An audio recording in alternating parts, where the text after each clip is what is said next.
Hello, English 4 students, specifically Miss Moreland's English 4 students.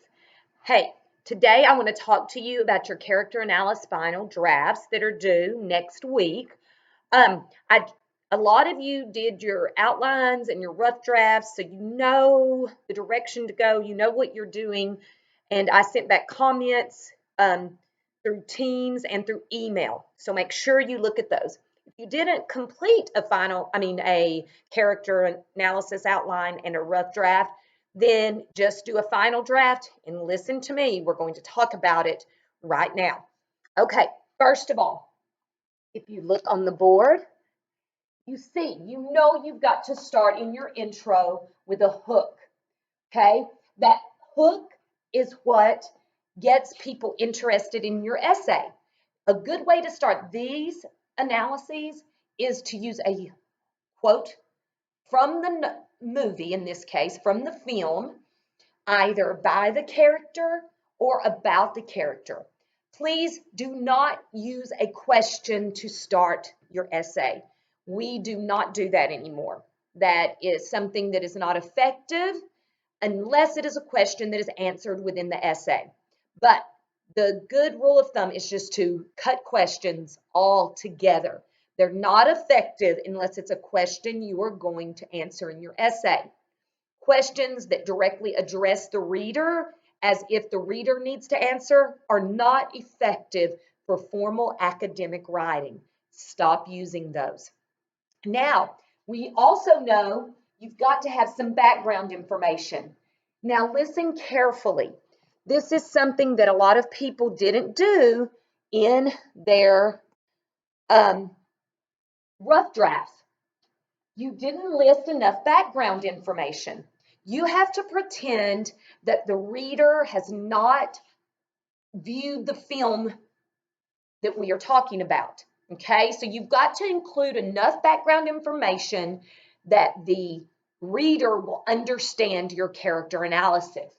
You must also include the film title and director. In this case, it is A Knight's Tale, directed by Brian Helgeland. Make sure that is included to give him credit within your introduction. Okay, also, very, very important, of course, is your thesis. This can be a list of your character traits that you're going to discuss in your essay and their most profound effect on the film. Now, you can narrow this down to one character trait that you'll discuss, but you'll still need to discuss more than one within the body of your essay. Okay, moving along to the body of your essay. Okay, here we go. Let's see, let me zoom in on those. Here we go. The body. This needs to include the character traits you're discussing.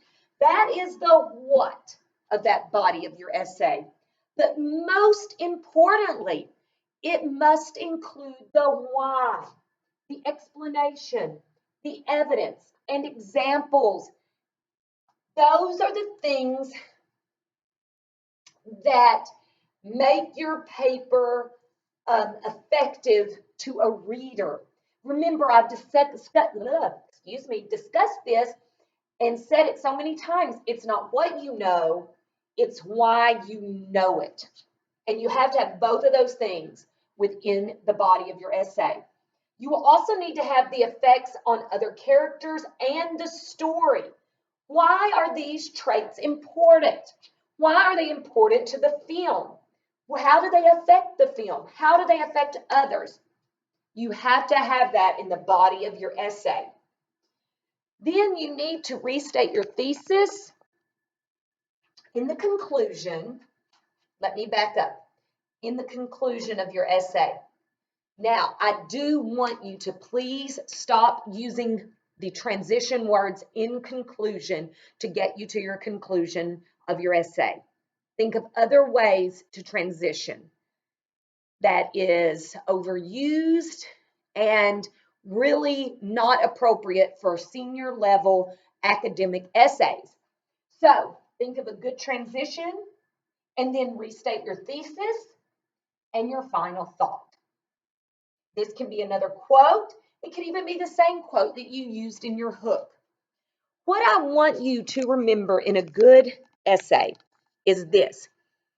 You tell the reader what you're going to tell them. Then in the body, you tell them. And then in the conclusion, you tell them again.